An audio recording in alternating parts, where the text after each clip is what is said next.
Pues muchísimas gracias por aceptar pues la entrevista y la comunicación. Yo soy Laura Ramos, mi medio es El Recuento 2. Es un medio pues pequeño pero honesto. Tenemos mucho el interés sobre pues todas las injusticias que han pasado a lo largo de estos años en México y pues que desafortunadamente continúan sucediendo. Entonces, una de estas líneas de investigación muy grandes que tengo es sobre la fabricación de culpables.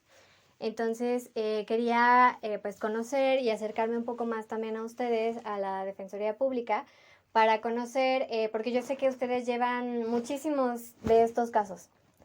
Y pues que esta administración creo que sí ha tenido una diferencia respecto a las demás en muchos sentidos. Entonces, pues me gustaría también que la gente conociera, pues, cuál es la diferencia, ¿no? De administraciones pasadas a esta, qué ha ido cambiando poco a poco y todavía, pues, en qué podemos avanzar y, pues, transparentar, acercar, pues, como medio de comunicación a la gente que conozca más.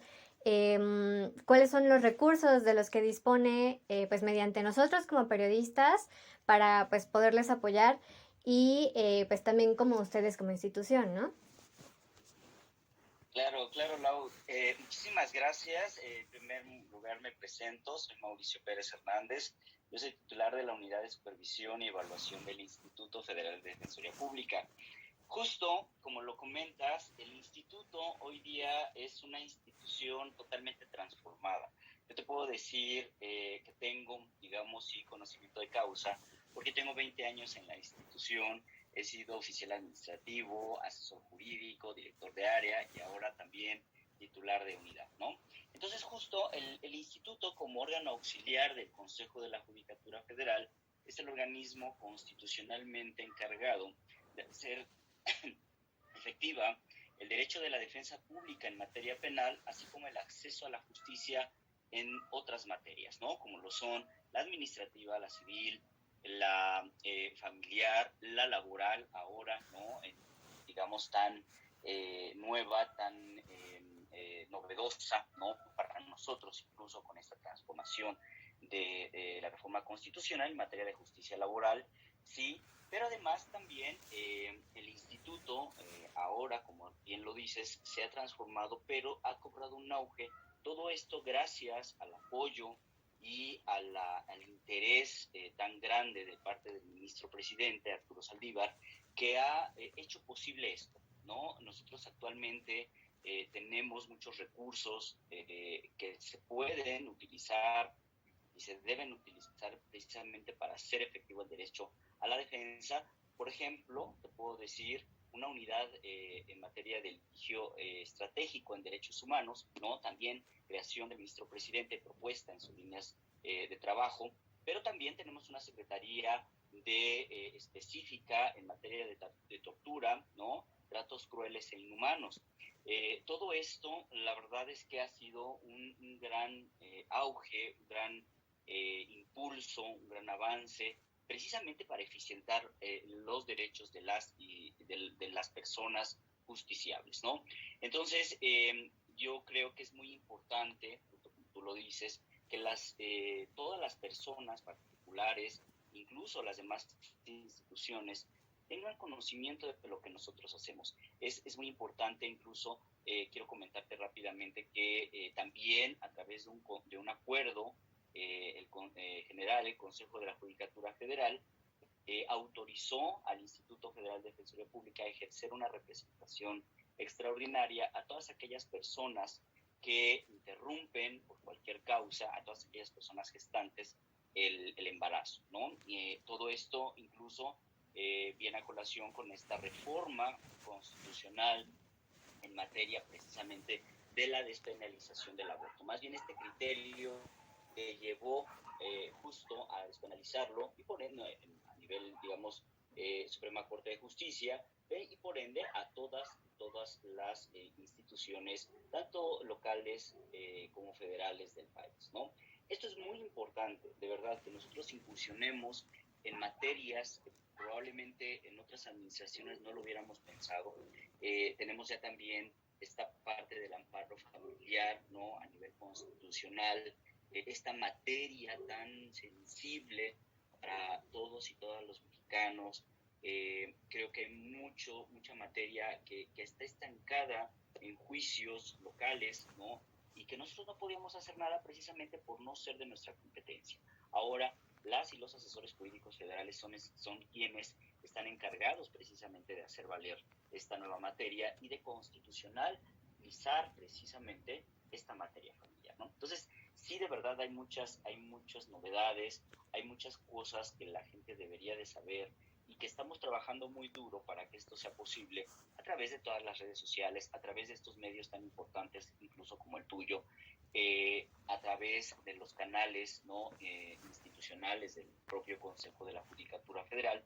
Pero creo que lo más importante es que nosotros nos acerquemos a las personas, que vayamos a los centros penales, ¿sabes? Que vayamos a las escuelas, que vayamos a los hospitales, que vayamos a las estaciones migratorias. También tenemos nosotros competencia tenemos asesores especializados en atención a personas en movilidad y sujetas a protección internacional. Esto es, todas aquellas personas que son migrantes por cualquier motivo, ¿verdad? Y que ingresan al país y que ingresan con una denostación incluso criminalizada desde un inicio, ¿no?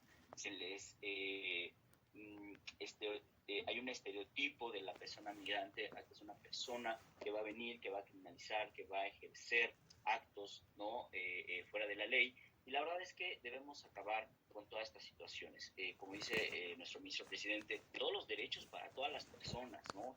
Precisamente esa fue la materia, la reforma en materia de derechos humanos de 2011, que parecería, ¿no? Absurdo, incongruente, pero apenas se está materializando, apenas estamos viendo de verdad la importancia en esta importante reforma constitucional, ¿no?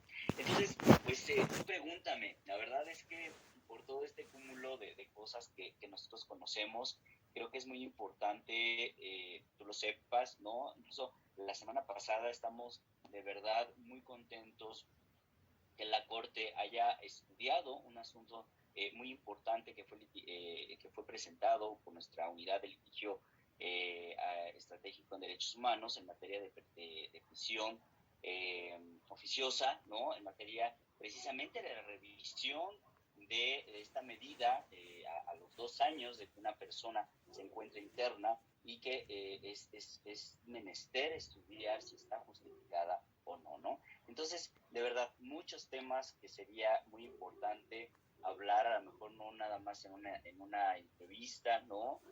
Pero bueno, la verdad es que es muy importante que todos lo sepan, porque tenemos una situación muy específica, y no nada más en nuestro país, en todo el mundo, una pandemia que vino, ¿no?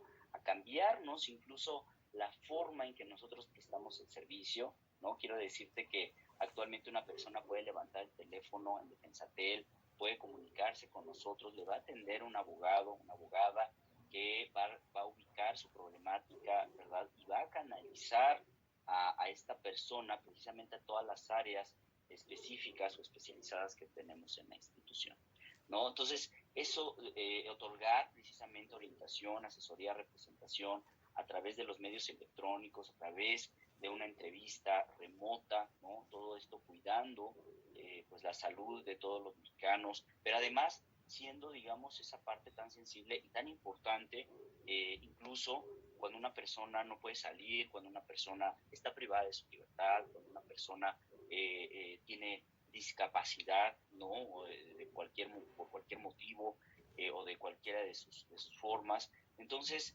esta forma de agrandar el espectro de protección en la defensa pública creo que es lo que caracteriza precisamente a esta administración.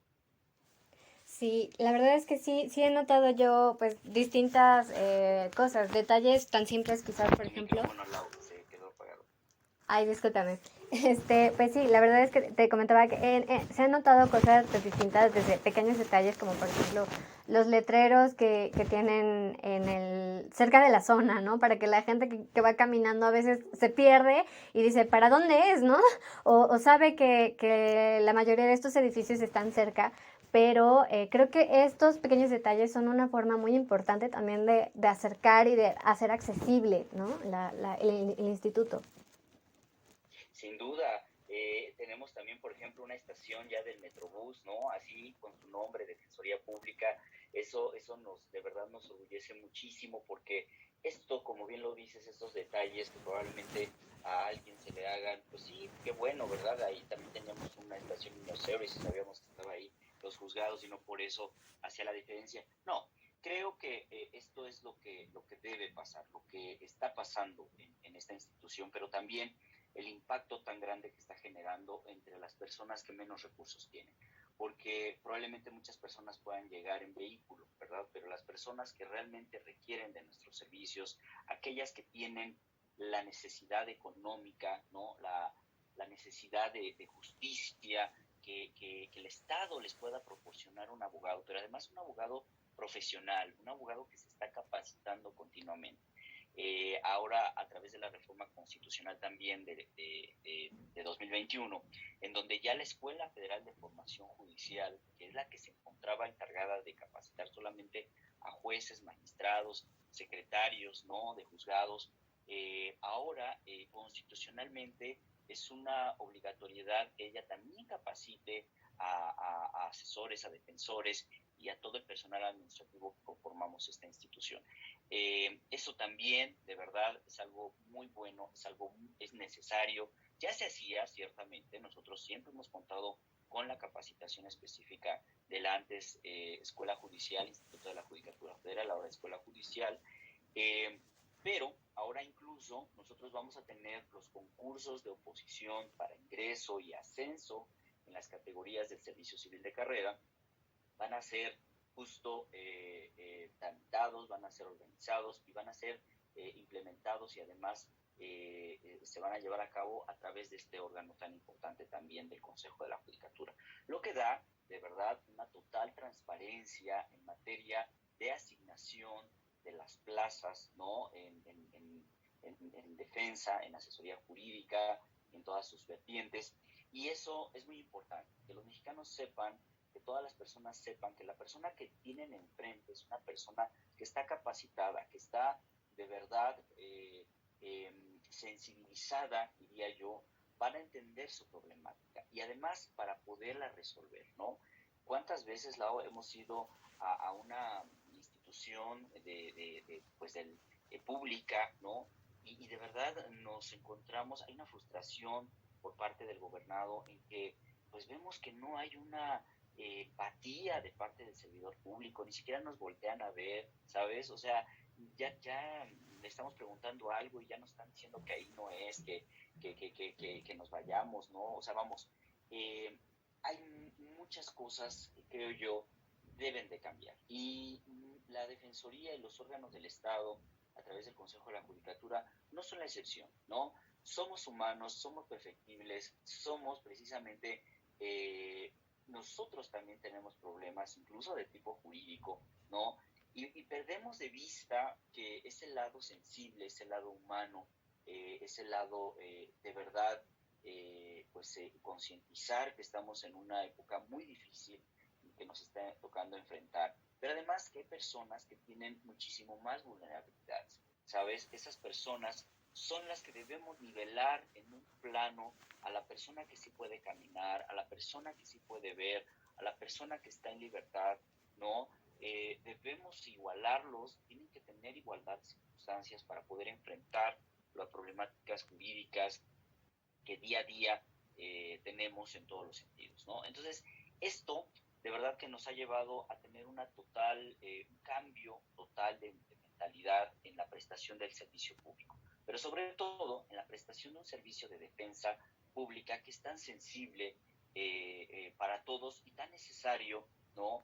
Que esto haya cambiado, que tengamos ahora incluso servicios periciales, ¿sabes? Por ejemplo, porque antes estábamos en esa desventaja tan grande frente a nuestro politigante. Yo te puedo decir, llevé a cabo muchos asuntos de juicios orales mercantiles. Los bancos llevaban a sus peritos, ¿no? Peritos en informática, peritos en ¿cómo se llama? en esto justo de las operaciones bancarias, y bueno, en nosotros caligrafía, fíjate, no vayamos tan lejos, ¿no? Y nosotros nos veíamos muy limitados porque, bueno, era una carga para el usuario, ¿no? Usted debe traer al pedido y yo para ofrecerlo, ¿verdad? Entonces, las personas me decían, oiga, decía, pero yo dónde lo busco, ¿no? Y la verdad es que yo ni siquiera tengo los recursos. Estoy peleando, no sé, 500,000 pesos y el pedido me va a costar 3,000, 5,000. ¿Usted cree que de verdad es un acceso a la justicia esto que está sucediendo? Entonces, esto de verdad está cambiando. Esta parte que el Consejo, ¿no? La Suprema Corte, a través de su titular, pues haya volteado a ver a este órgano del Estado tan importante, de verdad tan fundamental para el ejercicio a su vez, ¿verdad?, de derechos fundamentales para todas las personas. Creo que es la diferencia, ¿no? Ciertamente hay muchas cosas que nos faltan, hay muchas cosas que tenemos todavía que superar, ¿no? Inercias, rezagos, batallar con todos estos órganos del Estado que también, digamos, pareciera que están en contra, ¿no?, del mismo justiciable, pero esta es una encomienda, es una tarea que la llama muy claro nuestra misión, visión acerca del otorgamiento del servicio de defensa pública y asesoría jurídica.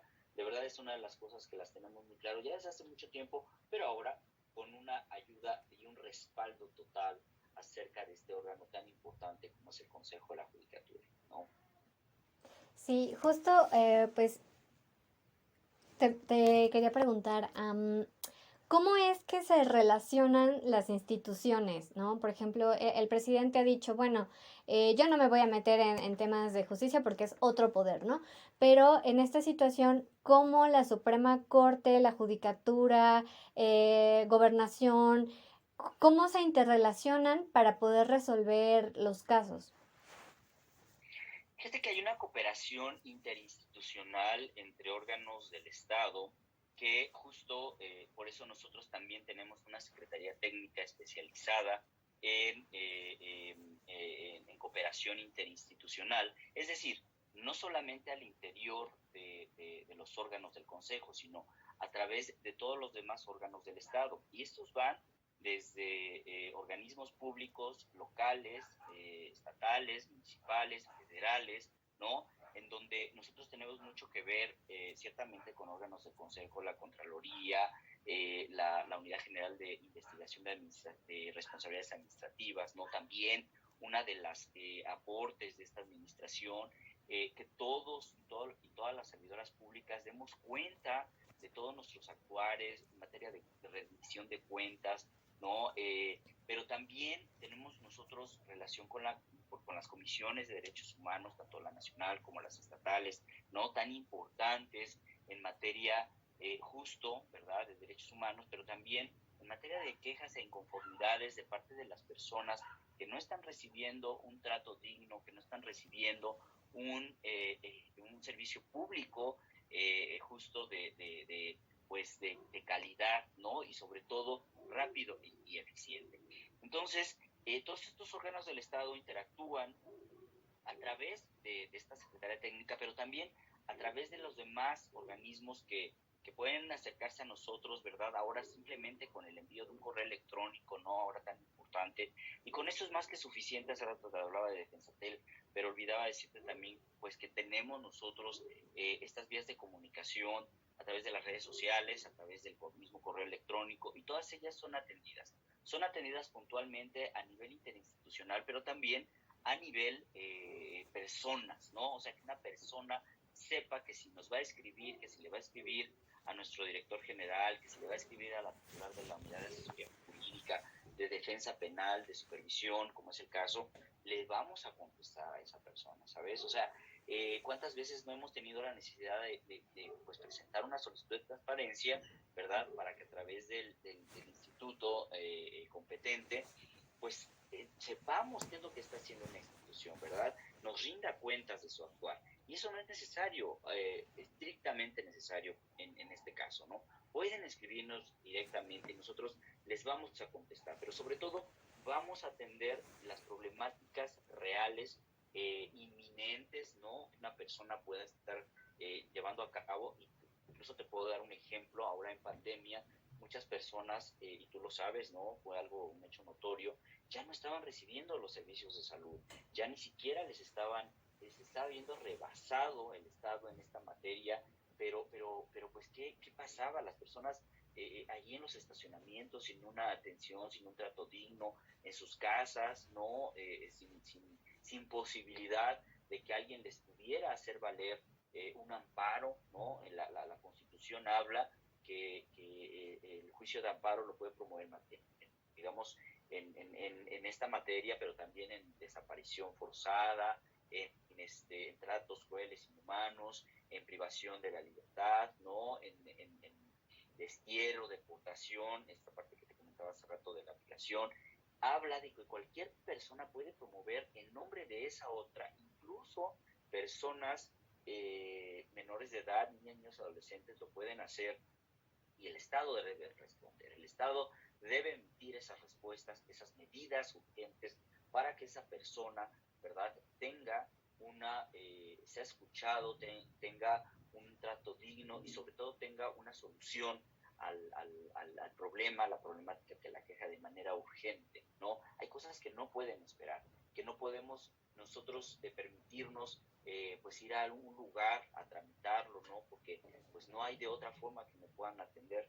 Eso significa, ¿no? En muchos de los casos ha significado la vida de una persona, ¿no? Ha significado la pérdida de su patrimonio, la pérdida de su libertad misma, ¿no? O sea, valores que son realmente fundamentales, que son inherentes a la persona, que sin eso, pues la persona realmente no puede hacer valer sus derechos, ¿no? Entonces, esta parte de las instituciones a nosotros, la verdad es que nos ha ayudado muchísimo porque nos canalizan de muchos lugares, ¿no? O sea, nos llegan personas a Palacio Nacional, estuvimos allá, por ejemplo, dando asesoría en alguno de los lugares de Palacio Nacional que se nos permitió para que las personas que van a solicitar el servicio allá, porque consideran que la máxima figura, ¿no?, el presidente de la República, pueda resolver sus problemáticas. Constitucionalmente no tiene esas facultades, pero pues que sepan que hay una institución, ¿verdad?, que sí lo puede hacer, que sí les puede escuchar, y que a lo mejor si no es de nuestra competencia, bueno, pues vamos a hacer todo lo posible por canalizarle, por ubicarle en este contexto jurídico, ¿no?, tan, a veces, pues diría yo, tan enredado, ¿no?, para un particular, para una persona, para un gobernado que no tiene necesidad de saber de fueros, de materias, simplemente quiere que le escuchen y que sobre todo lo ubiquen en este contexto jurídico, pero además le aseguren que a donde va a ir, ¿verdad?, sí le van a atender y sí le van a resolver su problemática.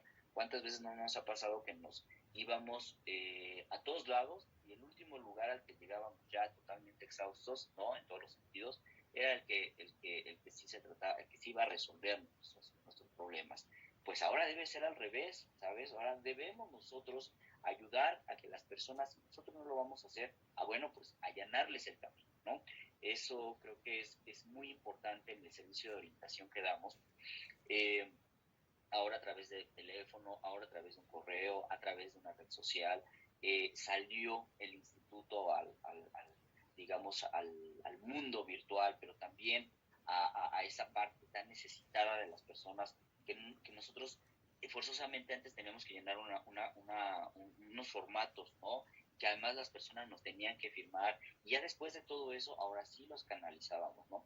Y nos decían, oiga, pero 3 horas para decirme que usted no es competente, creo que eso puede frustrar a cualquiera, Laura. En serio, Claro.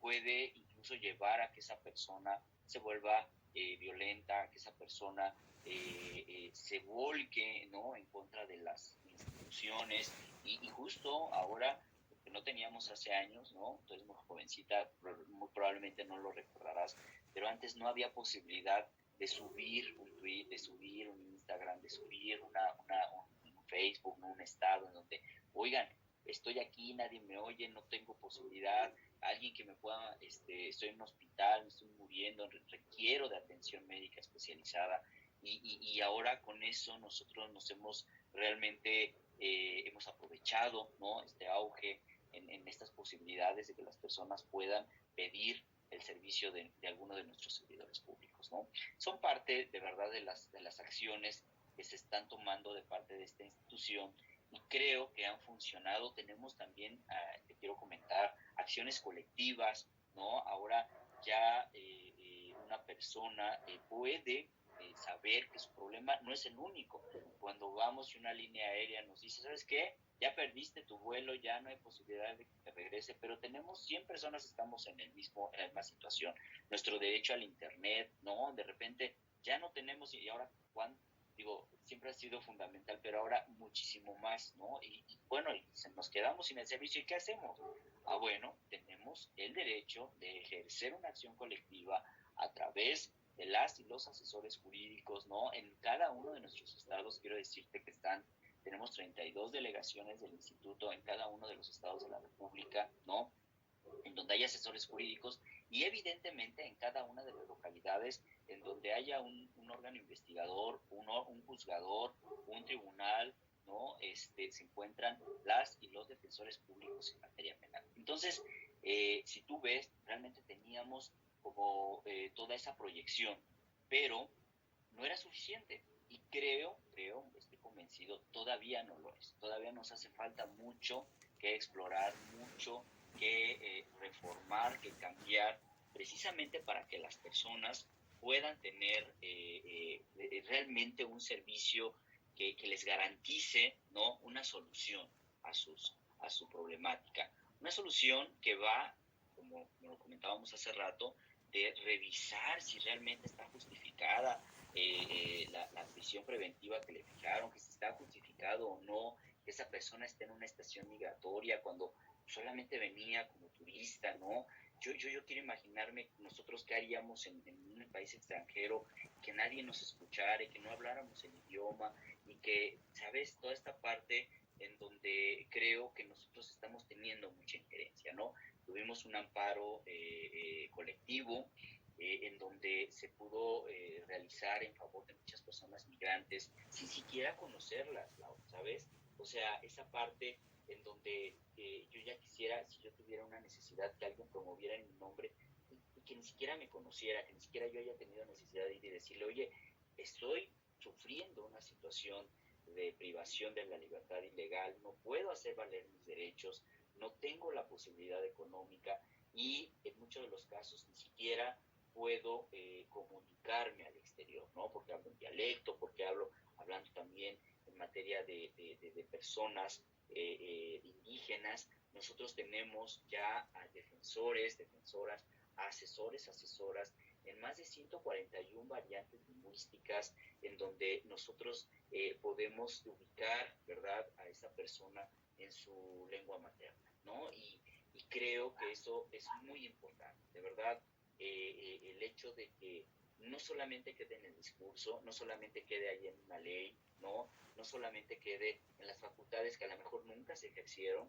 creo que hoy día se está materializando, ¿no? Y somos parte de ellos y de verdad te lo digo con mucho gusto, ser parte de esta transformación de nuestra institución en todos los sentidos es algo que de verdad enorgullece, pero que nos lleva además a trabajar día a día con mucho más responsabilidad y compromiso para que podamos nosotros de verdad materializar todas las indicaciones, todas las líneas que nos ha dado nuestro ministro presidente en relación a una efectiva defensa, ¿no?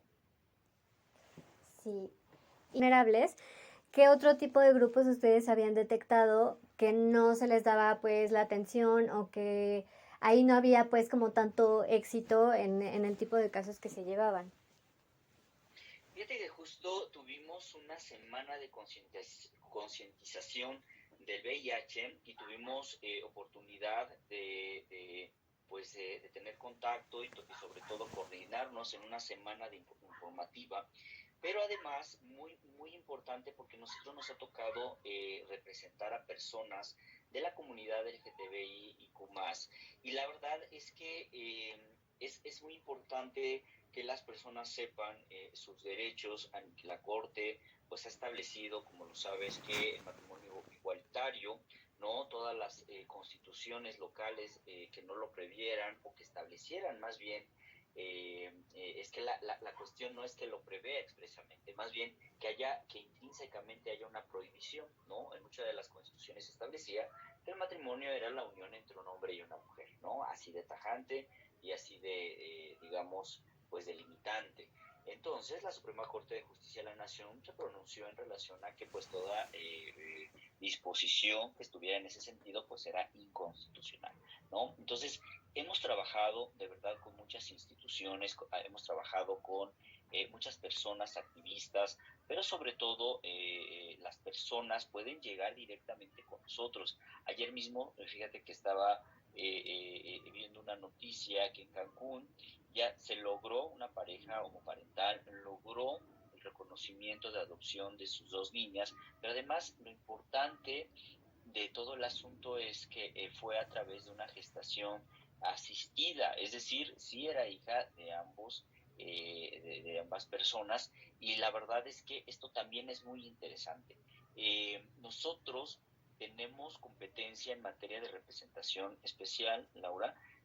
Quiero platicarte un poco de esto. Los jueces y juezas, cuando advierten en el amparo que hay una persona vulnerable, sobre todo en materia de niños, niñas y adolescentes, eh, la ley de amparo establece en su artículo 8 que cuando se esté en juego, cuando esté, digamos, que el juzgador puede identificar que alguna de estas personas se encuentra sin una efectiva representación jurídica, bueno, pues pedirá al instituto la designación de un representante especial.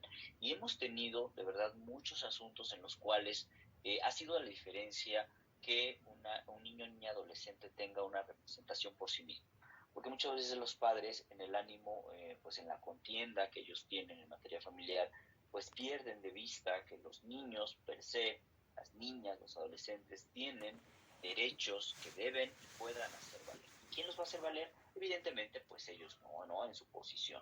Pero no solamente eso, ha trascendido la representación especial a aquellas personas mayores de edad, ¿verdad?, que ya no pueden representarse tan bien por sí mismas, o de aquellas personas que tengan su capacidad reducida para poder ejercer sus derechos, ¿no? A mí me tocó representar en ese aspecto a personas, por ejemplo, que ya estaban en un coma inducido o que estaban en un estado de inconsciencia temporal, ¿verdad? No lo sabemos. Qué importante es que haya un órgano del Estado, un abogado del Estado, que pueda hacer valer esos derechos. Pero todavía más impactante y todo lo que de verdad me ha a mí enriquecido en toda esta experiencia de la asesoría jurídica. Fíjate que hubo una jueza de Monterrey que designó una asesora jurídica, no solamente para que representara al de Cuyus en una representación, ¿no? La persona había fallecido, sino que como tampoco tenía digamos, el carácter de interventor en el juicio familiar y testamentario de origen, le dio a la asesora jurídica esa característica de fungir como interventora en el juicio de origen en lo que duraba el amparo, es decir, no para siempre, ¿no? Y que ya se acabara y ella se quedara digamos, con la problemática, no, sino a efecto de eficientar los derechos de una persona que ya ni siquiera existía, ¿sabes? Que una persona que ya había fallecido le dio esta connotación a la asesora. Entonces, esto creo que va más, o sea, va de a más para ampliar el espectro de derechos humanos en las personas, como te decía, LGTBI, del grupo LGTBI, en las personas migrantes, en las personas indígenas, en las personas con discapacidad, ¿no? En las personas que están simplemente que están privadas de su libertad por cualquier motivo, y que eso les hace precisamente que tengan un grado de vulnerabilidad mayor a cualquiera de las personas que pues nosotros podemos ejercer esos derechos, ¿no? Entonces, de verdad que ha sido muy, muy importante la materia de derechos humanos en personas vulnerables, ¿no? En todos los sentidos, y la intervención de las defensoras, de los defensores, asesoras y asesores, cada quien en su materia, cada quien más a nivel de especialización. Te puedo decir que ahora los tribunales laborales están designando a los a los asesores, a las asesoras. Simplemente, a lo mejor la persona tenía una representación, digamos, particular, ¿no? Y no tenía necesidad de un asesor jurídico. Pero ¿qué pasó? Eso fue apenas también. ¿Qué pasa si la persona se desiste de una prestación que reclamó en el escrito inicial de demanda, ¿no? El juez, para tener la certeza de que esa persona sabía qué es lo que estaba, de qué se estaba desistiendo, ¿no? Que era muy importante en ese momento, bueno, pues le designó una asesora jurídica únicamente para que revisara si ese desistimiento estaba informado, si la persona tenía conciencia y conocimiento de lo que estaba haciendo.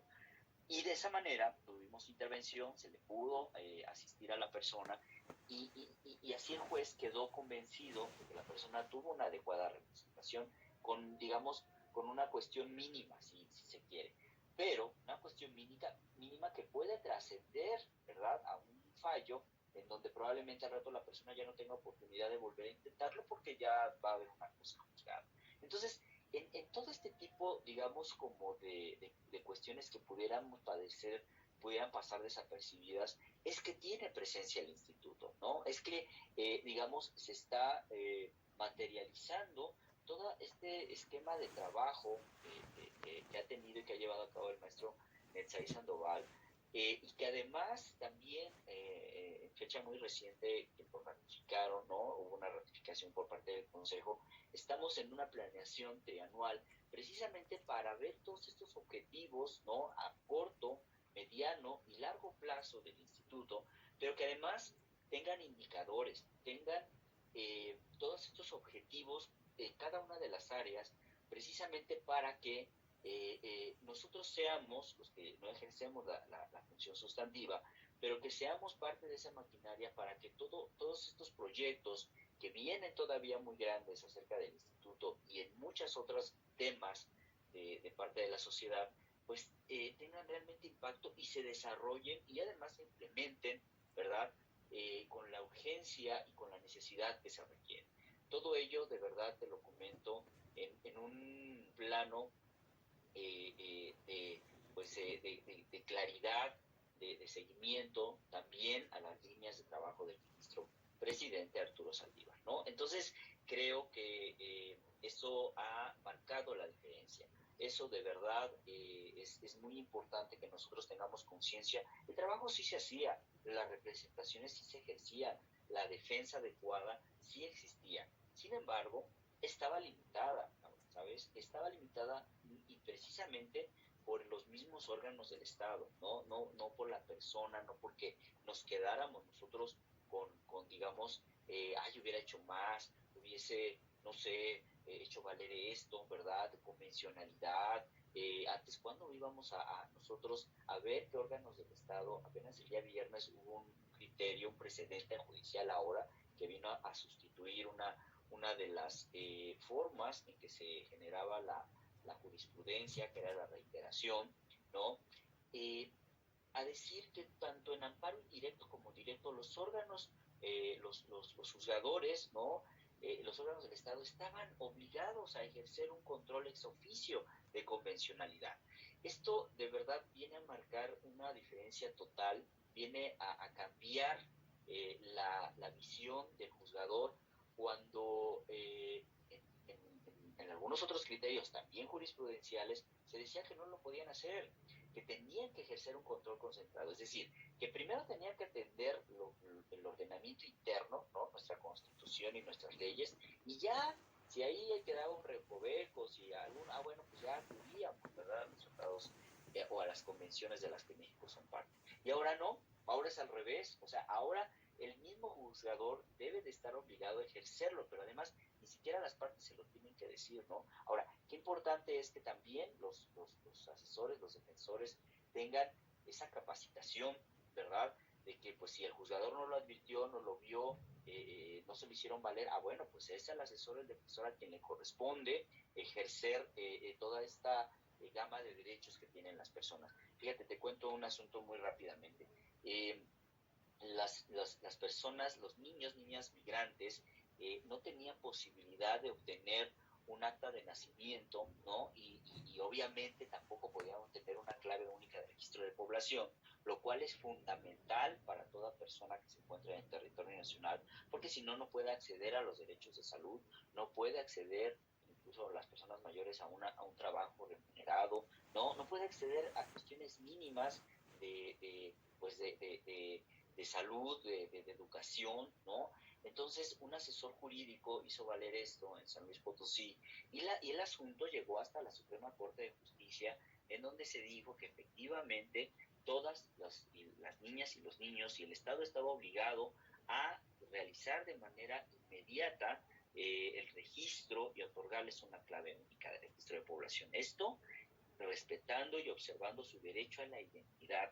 Qué importante de verdad es, cuántas de verdad podemos pensar que esto no existe, pero es así. Hay muchísimas personas, ya sean migrantes, ya sean nacionales y de cualquier índole, que no tienen un acta de nacimiento, ¿no? Que no saben incluso cómo pueden realizar un trámite de esta naturaleza, quién se los puede realizar, pero además de manera gratuita y de manera garantizada, ¿no? Frente a órganos del Estado, que personas en matrimonios igualitarios no pueden registrar a sus parejas porque los institutos aseguradores, fíjate qué absurdo, en alguna ocasión cuando empezaba esto, yo recuerdo que el IMSS le decía que la razón que no podía registrar a su pareja del mismo sexo era porque el sistema no podía registrar a dos nombres de femeninos, ¿no? Y bueno, y entonces los guadalupes no existen, ¿verdad? ¿Y cómo los registran, sabes? O sea, era una razón muy absurda, ¿no? Pero Uh-huh. esos absurdos, esas pequeñas cosas, son las que hacían nugatorio el derecho de las personas de toda índole, ¿no? Estamos hablando que hay una de verdad, gran gama de derecho hoy día, de derechos que son vulnerados día a día, eh, y que no podemos nosotros o no podíamos entrar al estudio y al conocimiento. Por ejemplo, te hablaba de esta interrupción del embarazo, pero también tenemos esta representación extraordinaria en materia de feminicidio, ¿no? Es de verdad, son temas que han resaltado, pero que han hecho la diferencia entre otra administración y cualquier otro tiempo en donde no podíamos concebir que nosotros asumiéramos representaciones extraordinarias en temas y en materias que no eran de nuestra competencia. Y esto, también muy importante, sin violentar la división de poderes, sin violentar incluso las competencias de otros organismos, ¿no? En esa materia, porque el acuerdo del Consejo fue muy claro en ese sentido. Pero a lo que voy es que se está trabajando de verdad arduamente, día con día, para vencer estos obstáculos que nosotros teníamos en otras circunstancias, en otros tiempos, y de verdad que las personas sean escuchadas y sean defendidas adecuadamente.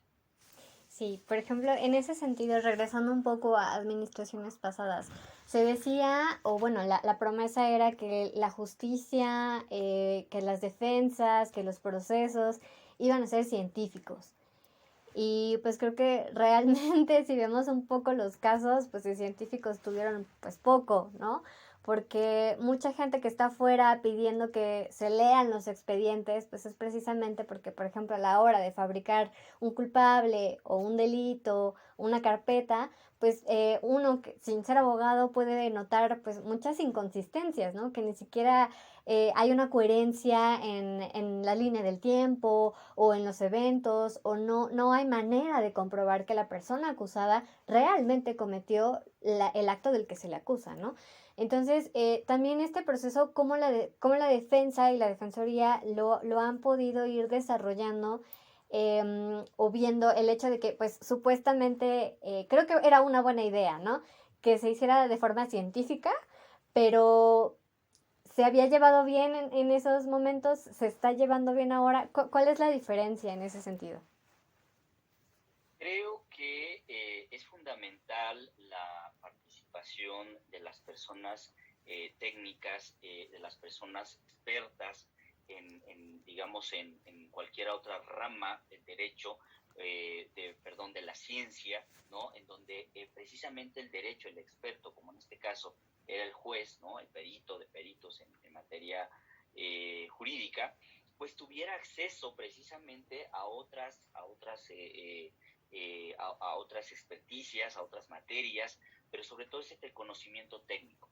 Un conocimiento técnico, ¿no?, que estaba además muy parcializado, porque solamente lo tenían las fiscalías, porque solamente lo tenían las personas que podían, digamos, pues pagarlo, ¿no?, así llanamente.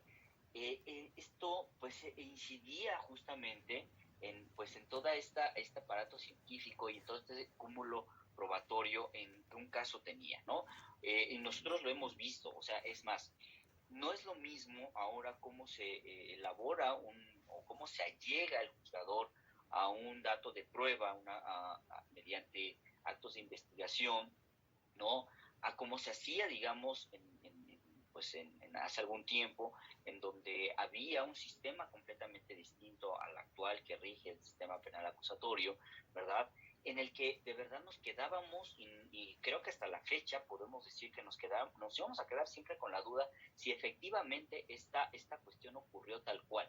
Porque fíjate, se hablaba mucho de una verdad jurídica, ¿no?, de una verdad que estaba en el expediente, y los mismos juzgadores lo decían: es que yo no puedo fallar de manera distinta si a mí no me allegan los recursos, si yo no tengo, digamos, los elementos técnicos, científicos, no periciales suficientes, y entonces para mí la verdad jurídica es la que está ahí, y la persona podrá ser inocente, y la persona podrá no haberlo realizado, pero pues no tengo otros elementos. Ahora, fíjate, la diferencia ahora de todo esto que ha cambiado en el mismo sistema penal acusatorio en una presunción de inocencia que debe ir por delante, no en un inquisitorio en donde más bien la presunción era de culpabilidad, ¿verdad?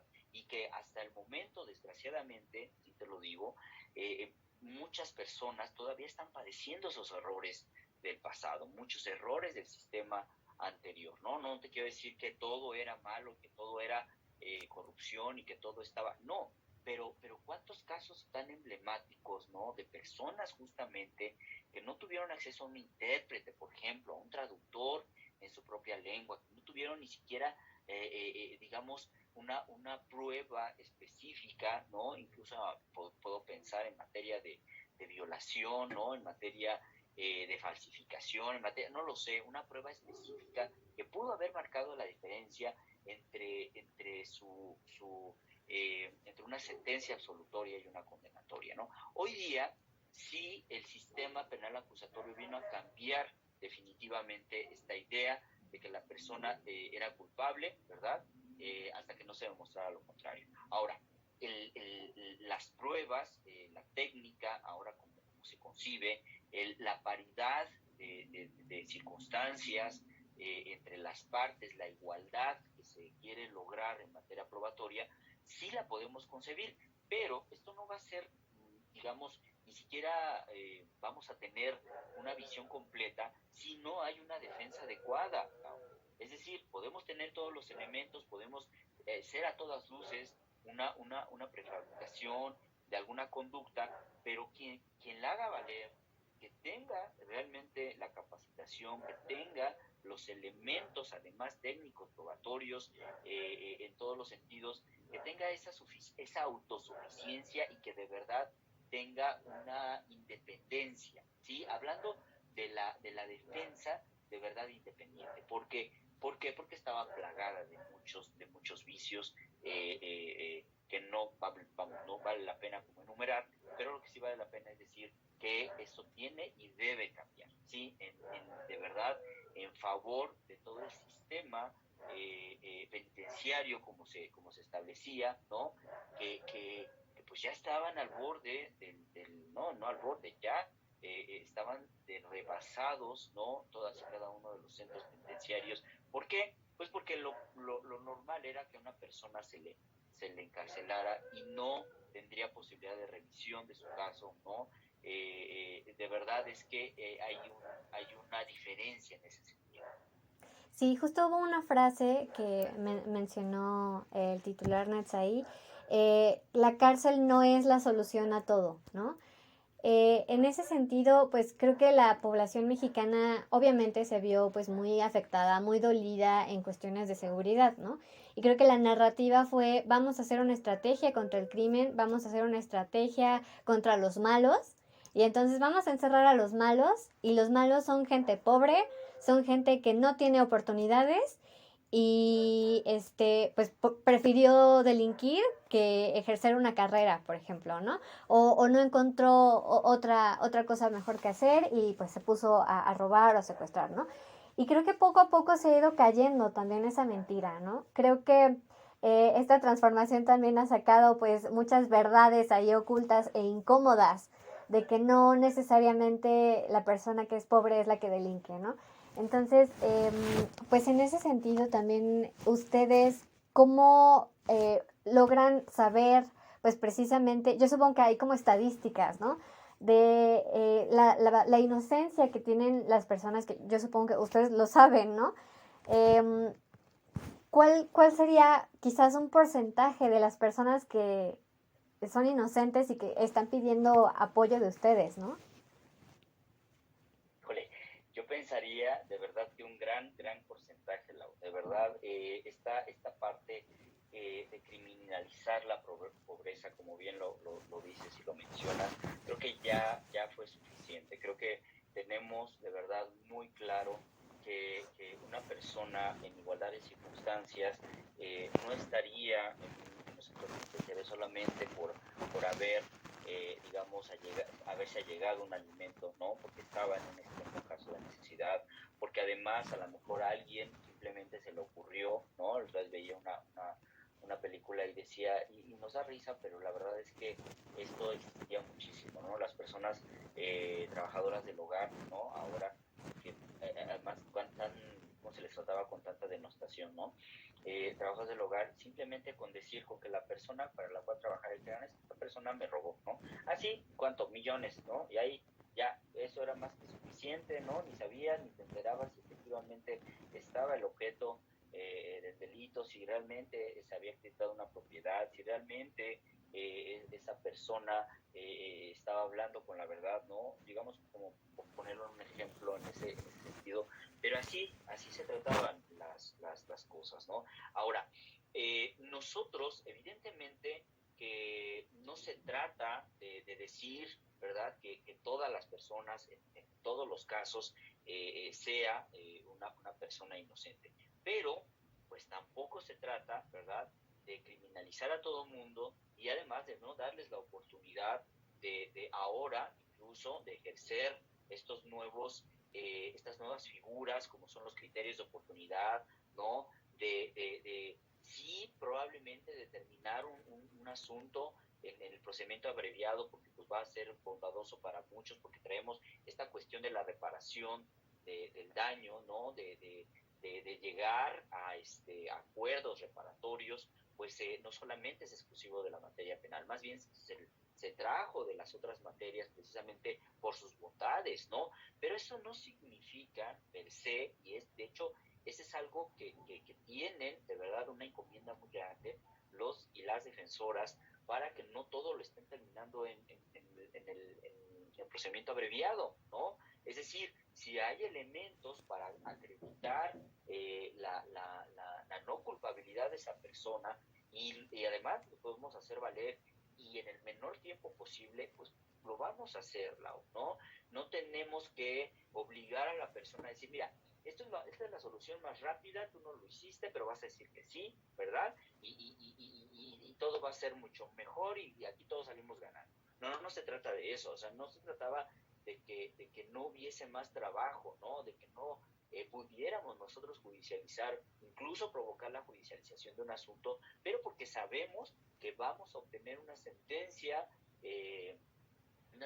a favor de la persona, una sentencia que traiga todos los elementos de inocencia de esa persona, pero que además lo podamos revelar, ¿sabes? O sea, ¿cuántas personas no acceden o accedían a eso simplemente porque estaban obligadas, porque su abogado defensor no les daba otra opción? Ese no es un abogado defensor desde mi punto de vista, ¿no? Incrimínate, incúlpate, tú di, ¿verdad? Porque esto te va a traer mayores bondades, pero te va a vedar la posibilidad de que tú a lo mejor puedas acceder a un determinado cargo, ¿verdad? De que puedas tú acceder o sea, vas a quedar marcado, ¿verdad? O sea, eso no se lo dicen, no le dicen a la persona también cuáles son todos esos aspectos negativos que puede acarrearles autoincriminarse. Entonces, esa parte de verdad es en la que debemos trabajar, ¿no? En la que debemos de poner mayor empeño y en la que desde un oficial jurídico, ¿no? Como ahora se concibe, tienen de verdad una participación importante. Ya te hablaba de estos actos de investigación, ya te hablaba de pues, todo este trabajo de campo que implica tener a toda nuestra institución volcada precisamente al derecho sustantivo de defensa y de asesoría jurídica, ¿no?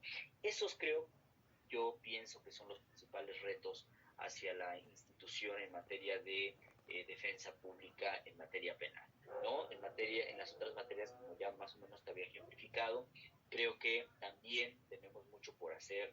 Estamos trabajando muy duro con eso, estamos trabajando para que haya una profesionalización cada vez más ardua de parte de nuestros servidores públicos, que las personas que ya tenemos, digamos, un rato por acá, podamos también participar de manera sustantiva, ¿no? Nosotros, el director general, nuestro Metsey Sandoval, también nos puede dar facultades de litigio para poder ejercer una defensa, para poder ejercer una representación de una persona, ¿verdad? Precisamente nosotros utilizando esta experticia que hemos adquirido con los años y no llegando a un puesto, digamos, titular en donde nosotros ya eso no lo podemos hacer porque pues ya somos directivos, ¿verdad? No, o sea, aquí se trata de que todos tengamos la misma participación, de que todos podamos aportar, ¿no? Yo tengo mucha comunicación con las dos defensores, con las dos asesores jurídicos, nuestros asesores jurídicos bilingües. Yo me encargo de decirles, miren, tenemos estos cursos, de compartirles el programa anual de capacitación que ahora la Escuela Federal tiene, de estar al pendiente de que todas las personas tengan la mejor capacitación, la más oportuna, la más actualizada, precisamente porque ello va a incidir en su trabajo sustantivo, porque eso va a marcar la diferencia entre que una persona a lo mejor llegue una persona y le diga, es que no puedo comunicar, lo único que sé es un lenguaje de señas mexicana, y nos digan, oye, trae a algún asesor que esté capacitado, no tenemos a ninguno, ¿no? Que de verdad eso podría ser hasta una responsabilidad de parte de nosotros que no les demos los elementos a los y las personas servidoras públicas que ejercen la defensa pública, ¿no?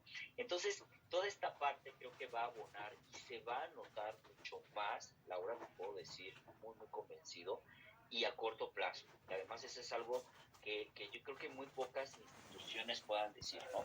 Porque es muy fácil decir, es muy fácil prometer de que sí lo vamos a hacer, sí vamos tenemos estos proyectos, ¿verdad? Pero pues se van a planear y pues quién sabe cuánto nos lleven, ¿no? Y así, como lo dijimos, así se fue y nunca pasó absolutamente nada, ¿no? Acá lo importante de todo el asunto es que sí se está viendo, ¿no? El ejemplo que tú decías hace rato es de verdad muy importante, que las señalizaciones, algo tan simple, ¿no? Una estación del Metrobús, las constantes campañas de difusión que nosotros llevamos a cabo en cada uno de los estados de la República, en las localidades más recónditas, en donde nosotros vamos a ofrecer el servicio de defensa y de asesoría jurídica, ¿no? Eso creo que es la presencia y eso es lo tangible que nosotros podemos ver de parte del trabajo del maestro Sandoval y sobre todo también pues, de nuestro ministro presidente, ¿no? Esto creo que marca la diferencia. Y pues igual, unas últimas dos preguntas. Por ejemplo, ¿cómo se supervisan precisamente los casos que ya existen? ¿Cómo se van midiendo los avances? Porque, por ejemplo, hace unos días hubo una marcha, ¿no? Y pues era precisamente de gente que es inocente y está pidiendo la libertad de sus familiares. Y se sufre pues muchísimo, ¿no? En muchas circunstancias. Pero, por ejemplo, un señor se me acercó y me dijo, es que yo tengo un defensor de oficio y pues se ha quedado ahí estancado el proceso y mi hija lleva más de 10 años en prisión por un delito que no cometió, el expediente, no hay ninguna prueba que incrimine a mi hija y yo he tenido que aprender también derecho para yo meter amparos y demás, ¿no? ¿Cómo en ese sentido se supervisa que se agilicen también los casos y que no se queden ahí como atorados o estancados? una constante supervisión de todos los integrantes del servicio civil de carrera. Bueno, antes solamente era de defensores, defensoras, asesores y asesores. Se supervisaban por lo menos una vez al año, pero digamos, eso es en materia sustantiva, en materia de supervisión directa. Sin embargo, tanto los directores de área en Ciudad de México como los delegados en toda la República, el trabajo de supervisión documental ahora electrónica, en parte del trabajo de los defensores, de las defensoras, asesores y asesoras, es diario, Laura. Diario, ellos están viendo, nosotros tenemos un sistema integral de información en donde se sube la información de todos los casos, ¿no? En materia de defensa penal, desde la aceptación de la defensa, en materia de asesoría jurídica, en materia desde la representación jurídica, desde el planteamiento de representación, desde la presentación de la demanda, digamos, o en aquel caso desde la intervención del defensor. Todos los días se está revisando que ese expediente tenga movimiento, que ese expediente tenga una acción, que ese expediente tenga un recurso, que no pasen, ¿verdad?, largos tiempos de inactividad, porque sabemos que si tomamos un amparo en revisión, un recurso, bueno, pues este tendrá su periodo en que el juzgador será quien resuelva, ¿no? Y aún así, habría que ver, porque muchos pensábamos que los juzgadores tranquilamente se aventaban 8 meses, un año, 2, ¿verdad? Y ahí estaban los expedientes y precisamente por eso el grado de frustración de las personas, porque ¿qué le voy a decir yo a una persona? No, es que yo estoy trabajando, el que no trabaja es el juzgador. No, pues tú hazlo trabajar, ¿sabes? Tú puedes interponer recursos, tú puedes interponer otros juicios de amparo en contra del mismo juzgador constitucional, porque a su vez él también está violentando el artículo 17, que establece que la justicia debe ser pronta y expedita, que los plazos deben de serlo en el menor tiempo posible, ¿saben? Entonces, pues así pasaba, ¿verdad? No, es que está justificado porque pues yo ya no tengo que hacer ahí, ¿verdad? El que tiene que hacer pues es el juzgador. Pues dile que se apure, ¿verdad? Porque las cosas apremian, porque las personas tienen derecho a que su asunto se resuelva lo más pronto posible, ¿no? Esa es la forma en que nosotros realizamos, pero ahora en este año, a partir de este año, se van a empezar a supervisar también a los supervisores, ¿no? O sea, los que supervisan, pues también tenemos que ver que hagan su trabajo adecuadamente y que las personas que evalúan, ¿no?, ese trabajo de supervisión también tengan una supervisión y que los delegados a su vez también tengan una supervisión para ver, es decir, aquí se debe evaluar el desempeño institucional. Todos son sujetos de supervisión porque todos somos empleados y todos somos servidores públicos y nos debemos, en este caso, a las personas solicitantes del servicio, a las personas defendidas, en general a los justiciables. Entonces, esto no debería de ocurrir, que una persona te diga, ¿sabe qué? Simplemente no tengo conocimiento de mi asunto, mi defensor no viene. Antes las entrevistas, Lau, quiero decirte, que se llevaban a cabo en forma remota. Si yo tenía un representado en Durango, ¿verdad? Bueno, no iba yo hasta Durango, ¿verdad?, a verlo, porque pues está muy lejos. Bueno, pues yo me servía de otro defensor para que a su vez fuera con la persona y le dijera, pero no es lo mismo, no es lo mismo que te vaya a visitar un defensor que no sabe de tu caso y que nada más va casi como portavoz, ¿verdad?, ahí a llevarte, oiga, pero pues explíqueme, no sé, a mí nada más me dijeron que le viniera a dejar esta constancia y pues fírmele ahí, que ya le avisé, ¿no? O sea, totalmente despersonalizado la atención, y lo que estamos ahora nosotros procurando y siguiendo es utilizar estos medios electrónicos que nos han dado de verdad muchísima ayuda en materia de acercamiento a las personas, ¿verdad? Así como estamos tú y yo ahorita, así deben de estar las personas defensoras públicas con sus defendidos. Así les deben estar explicando, así yo les digo a los asesores, a los defensores, miren, aunque no haya nada que le tengan que decir nuevo, pero ustedes asienten una constancia donde ya le están explicando y que la persona además está entendida de cuál es la etapa procesal de su asunto, de qué es lo que viene, de qué se hizo valer, de por qué se falló en tal o cual forma, ¿verdad? Pero que la persona tenga una noción, porque las personas no necesitan ser abogadas para tener de verdad la noción de su asunto. ¿Cómo no me va a interesar? Es mi asunto, ¿no? Justo lo que decías, el papá tuvo que convertirse en abogado o ya aprendió, ¿verdad? Porque efectivamente la persona defensora pública pues no les da